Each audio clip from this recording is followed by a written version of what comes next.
और अब मुझे मालूम है आप सब सुनने के लिए व्याकुल हैं। आपके प्यारे लोकप्रिय माननीय मंत्री श्री गोपाल राय जी को आप सबकी कर्तव्यध्वनि के बीच माननीय मंत्री से निवेदन करेंगे, कृपया मंच पर आए और अपने आशीर्वचनों से सबको कृतार्थ करने की कृपा करें। इन कलाकारों के लिए जिन्होंने यहाँ पर होली का समा बांधा हम सबके बीच में, और उम्मीद है कि आने वाले जो भी त्योहार हैं, खासतौर से होली का, उसके बाद अगले महीने बैसाखी आने वाली है पंजाब की, तो ये सारे त्योहार खुशहाली से हम लोग मना पाएं और बिना किसी, उम्मीद करते हैं, दुआ करते हैं ईश्वर से कि बिना किसी बीमारी के या किसी प्राकृतिक आपदा के, तो आप सभी लोग को ये पर्व की शुभकामनाएं हम अग्रिम देते हैं।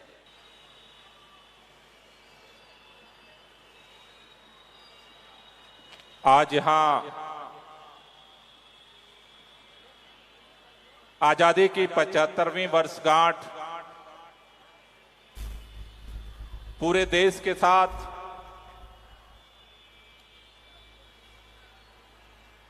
दिल्ली के लोग मना रहे हैं।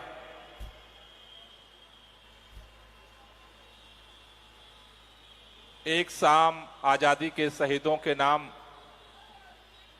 उन शहीदों को याद करते हुए हम सब लोग यहां इकट्ठा हुए हैं। मैं सबसे पहले चाहता हूं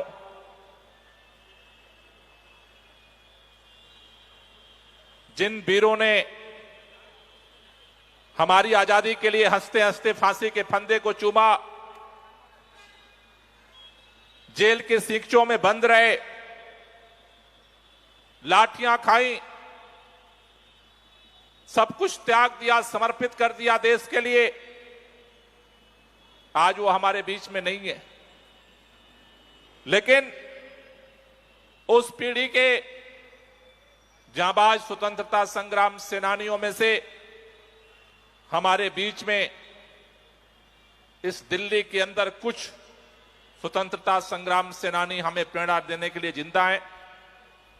उनमें से एक स्वतंत्रता संग्राम सेनानी माननीय वशिष्ठ जी हमारे बीच में है। मैं एक बात चाहता हूं सभी भाइयों बहनों से कि एक बार जोरदार तालियां इनके लिए होनी चाहिए, जिन्होंने अपना सब कुछ इस मादरे वतन के लिए न्यौछावर कर दिया। दोस्तों, हमने अभी 2 साल लगातार जिस तरह से कोरोना काल के संकट से जूझते हुए, उससे लड़ते हुए अपने जिंदगी को, अपने परिवार को, अपने समाज को बाहर निकाला है। 2 साल बाद कोरोना संकट की वजह से हम लोग यहां मिल रहे हैं।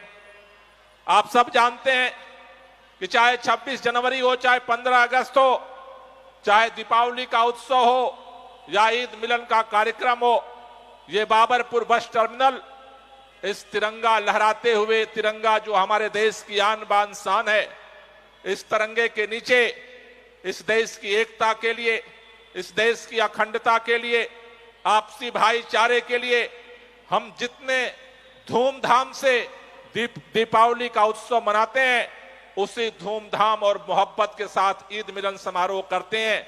लेकिन पिछले 2 साल से ये तारतम्य हमारा टूटा है। ऊपर वाले का शुक्र है, कोरोना काल के संकट से हम बाहर आए और जब पूरा देश 75वीं वर्षगांठ में देश के शहीदों को याद कर रहा है, आजादी के उन वीरों को नमन कर रहा है, होली के पूर्व बेला पर हम सब यहां इकट्ठा हुए हैं। मैं चाहता हूं कि जिस तरह से हमने यहां पर बरसाने की होली खेली है, दुआ करिए रमजान के बाद ईद मुबारक भी हम यहां मिलकर के करने के लिए ऊपर वाले की दुआ से मिलेंगे। लेकिन दोस्तों, ये हिंदुस्तान आजादी की लड़ाई के लिए अपना सब कुछ न्यौछावर करके इस मादरे वतन के लिए कुर्बानी देकर के आजादी हासिल किया। भीख में इस मुल्क को आजादी नहीं मिली। इस देश की आजादी के लिए हमारे वीरों ने अपनी कुर्बानी दी और सबने मिलकर के कुर्बानी दी। हम अगर आज जिस तरह से इस देश के अंदर एक ठंडे तरीके से जिस तरह के नफरत के माहौल को इस देश के अंदर नसों में, नौजवान पीढ़ियों में घोला जा रहा है, अगर आजादी की लड़ाई के दौरान हिंदू अलग लड़ते, मुसलमान अलग लड़ते, सिख अलग लड़ते, महिलाएं अलग लड़ती, पुरुष अलग लड़ते, तो यह देश आजाद नहीं होता। इस देश की आजादी के लिए सबसे बड़ा हमारा ब्रह्मास्त्र था हमारी एकता। हमारी आजादी के लिए एक तरफ बहादुर शाह जफर लड़ रहे थे, दूसरे तरफ नाना साहब लड़ रहे थे, एक तरफ तात्या टोपे लड़ रहे थे, दूसरे तरफ अजीमुल्लाह खान लड़ रहे थे, एक तरफ बेगम हजरत महल लड़ रही थी, दूसरे तरफ झांसी की रानी लड़ रही थी, एक तरफ भगत सिंह लड़ रहे थे, दूसरे तरफ चंद्रशेखर आजाद। आजाद हूं और आजाद रहूंगा गर्जना के साथ इस मादरे वतन के लिए सब कुछ न्यौछावर करने के लिए तैयार। पंजाब में लड़ाई लड़ी, बंगाल में लड़ाई लड़ी, मराठा ने लड़ाई लड़ी, उत्तर दक्षिण पूर्व पश्चिम, जब भारत के हर रंग के, हर संस्कृति के, हर जाति के, हर धर्म के, हर मजहब के लोगों ने मिलकर के अपनी मुट्ठियां बांधी, तो जिनके राज में सूरज नहीं डूबता था, अंग्रेजों का राज का सूर्यास्त हो गया, अंग्रेजों को भारत छोड़ करके जाना पड़ा। जिस एकता के दम पर इस हिंदुस्तान ने आजादी हासिल की, दुनिया के अंदर महाशक्ति बनने का भी एक ही रास्ता है कि भारत के सभी जाति धर्म के लोगों की सभी अंगुलियों को एक मुट्ठी में बांधना पड़ेगा। और वही एकता के दम पर हम आजाद हुए थे और उसी एकता के दम पर इस भारत को दुनिया का महाशक्ति बनाने की तरफ भी हम बढ़ेंगे। हमारे पास जो हथियार है वो एकता का हथियार है। इसलिए आपसे कहना चाहता हूं, उन शहीदों को याद करते हुए, उनकी शहादत को याद करते हुए, उनको नमन करते हुए हमें इस देश को इस महाशक्ति की तरफ बढ़ाना है, तो सबको जोड़ करके मिल करके आगे बढ़ना पड़ेगा। उसके अलावा कोई रास्ता नहीं है। दिल्ली के अंदर आप सब लोगों के प्यार और मोहब्बत से आपने अरविंद केजरीवाल के नेतृत्व में एक ऐसी सरकार बनाई है जो आपके लिए एक एक इंसान की बेहतरी के लिए, काम के लिए, उनकी तरक्की के लिए, जिनका सपना आजादी के शहीदों ने देखा था। आप सोचो जरा एक बार, हमारे पांव में एक कांटा चुभता है, मुंह से आह निकल जाती। याद करो भगत सिंह, राजगुरु, सुखदेव को। 23 मार्च आने वाला है। 23 मार्च के दिन भगत सिंह, राजगुरु, सुखदेव जब फांसी के फंदे को चूमने जा रहे थे, हमारे एक पांव में कांटा चुभता है और मुंह से आह निकल जाती। उनको पता था कि एक पल बाद फांसी का फंदा गले में लटकेगा और दुनिया से हम रुखसत हो जाएंगे, और उनके चेहरे पर मुस्कुराहट थी।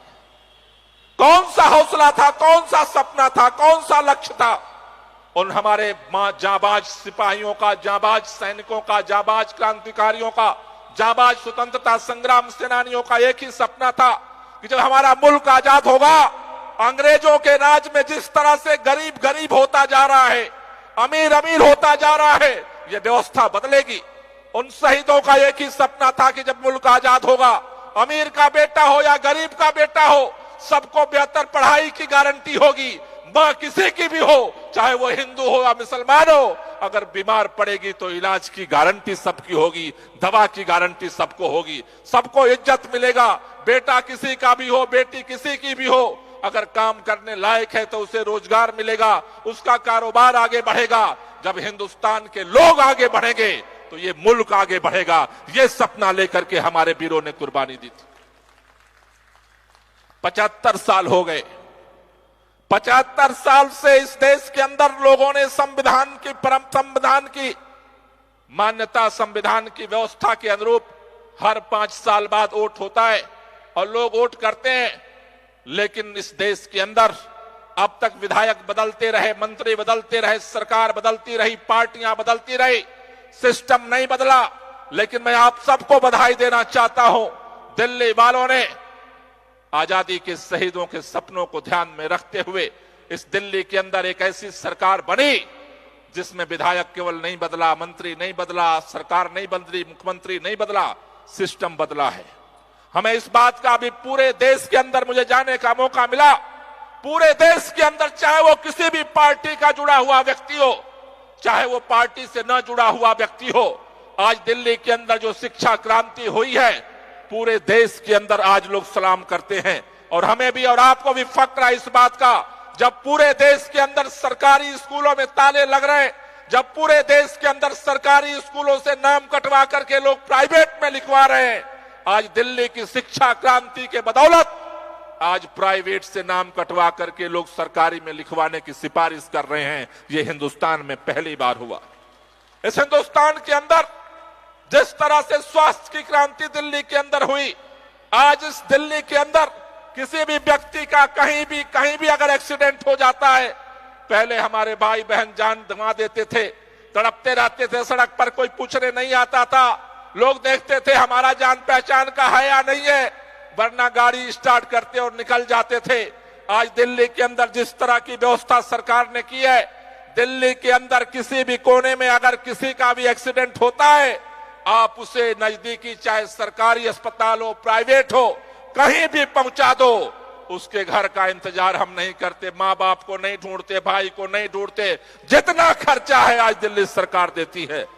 दिल्ली के अंदर जिस तरह से देश का पहला राज्य है दिल्ली, जहां चाहे गरीब हो या अमीर हो, किसी के भी घर की लाइट इसलिए नहीं जाती कि उसके पास पैसा नहीं है। 200 यूनिट बिजली इस दिल्ली के अंदर जो भी खर्च करता है, इस दिल्ली के अंदर जो सबसे गरीब से गरीब आदमी है, उसके घर में रोशनी करने का काम और उसको पानी देने का काम, बिजली और पानी देने की गारंटी करती है वो आपकी सरकार करती है। दिल्ली के अंदर चौतरफा विकास का काम हो रहा है, चाहे वो सड़कें, वो नालियां, वो जगह जो सालों साल से उपेक्षित थी, आज उनके अंदर चमक आनी शुरू हो गई है। दिल्ली के अंदर चाहे महिलाओं की बस यात्रा का हो, चाहे बुजुर्गों के तीर्थ यात्रा का हो, चाहे नौजवानों के रोजगार का हो, हर क्षेत्र में सरकार काम कर रही है। लेकिन एक जगह हम आकर के हमारा हाथ बंध जाता है, हमें अफसोस होता है। 15 साल जिन लोगों को मौका मिला इस दिल्ली को साफ करने का, हम एक जगह आकर के हमारा गर्दन सर से झुक जाती है। आज दिल्ली के अंदर लाल किला हमारी पहचान हुआ करता था, इंडिया गेट पर लोग जाते थे, राष्ट्रपति भवन हमारी पहचान होता था, संसद भवन हमारी पहचान होती थी। लेकिन आज 15 साल जिनको मौका दिया दिल्ली के लोगों ने, 3 कूड़े के पहाड़ आज दिल्ली की पहचान बना दिए। दिल्ली के लोग बताते हैं जब कूड़े का पहाड़ शुरू हो जाए तो समझ लेना दिल्ली शुरू हो गई। इस कलंक को मिटाने की भी जिम्मेदारी हमें लेनी है। ये तीनों कूड़े के पहाड़, गंदगी को भी साफ करने की जिम्मेदारी लेनी है, जिससे कि दिल्ली का चौतरफा विकास हो सके। और इसलिए दोस्तों कहना चाहता हूं, हमें काम भी करना है और अपने वीर शहीदों का सम्मान भी करना है। कुछ साल पहले आपने इस टर्मिनल पर इस तिरंगे को लहराया था। आज देश की पहली सरकार है दिल्ली सरकार। इस 75वीं वर्षगांठ में दिल्ली के कोने कोने में 75 तिरंगे लहराने शुरू हो चुके हैं और अगले कुछ सालों में दिल्ली के हर वार्ड में तिरंगा लहराएगा। आज कूड़ों का शहर है दिल्ली, कल तिरंगों का शहर बनेगा दिल्ली। पूरा हिंदुस्तान देखेगा कि तिरंगा कहना लहराता है, कौन तिरंगों की आड़ में राजनीति करता है और कौन तिरंगे का सम्मान और सलाम करता है। ये हिंदुस्तान के सामने एक नया मॉडल लेकर के सरकार आ रही है। उन शहीदों का सम्मान और दिल्ली वालों का काम, इस मिशन को लेकर के हमें आगे बढ़ना है।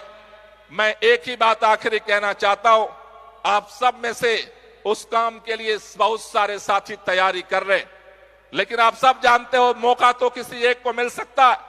मैं एक ही बात कहता हूं, मौका मिलने की तैयारी सभी को करना है, लेकिन जिस दिन मोर्चे का ऐलान हो जाए उस दिन मुट्ठी बांध करके और इस बार 15 साल के कूड़े को साफ करने के लिए एकजुट होकर के दिल्ली से कूड़ा का सफाया करना है और कूड़ा कूड़ा करने वालों का भी सफाया करना है, जिससे दिल्ली का इतिहास बदल सके।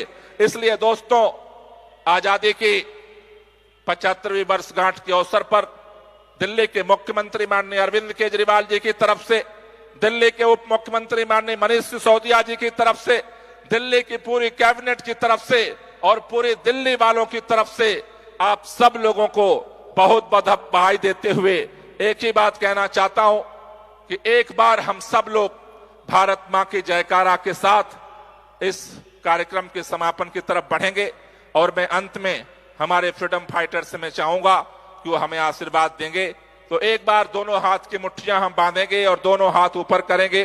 दोनों हाथ की मुट्ठियां सभी लोग बांध लेंगे, ऊपर आगे पीछे अगल बगल जितने हैं, जितनी ताकत है उससे दुगनी ताकत से बोलेंगे, भारत माता की, भारत माता की। इनकलाब, इनकलाब, इनकलाब। मैं बोलूंगा वीर शहीदों की कुर्बानी, आपको बोलना है, याद रखेंगे। हिंदुस्त, याद हो गया? वीर शहीदों की कुर्बानी। पीछे वालों को लग रहा है याद नहीं हुआ, और उस साइड वालों को तो एकदम नहीं याद हुआ। इधर वालों को हो गया, तो बोलेंगे मेरे साथ, अरे वीर शहीदों की कुर्बानी, वीर शहीदों की कुर्बानी। दोनों हाथ की मुट्ठियां बंधी रहनी चाहिए, ऊपर उठना चाहिए पूरी ताकत से। वीर शहीदों की कुर्बानी, अरे वीर शहीदों की कुर्बानी।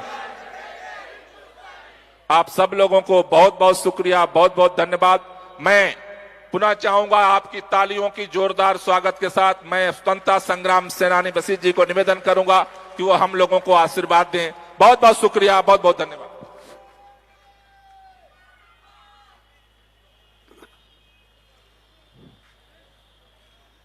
नारा जय हिंद का पैगाम है मेरा, इसे सीने से लगा लेना ये निशान है मेरा।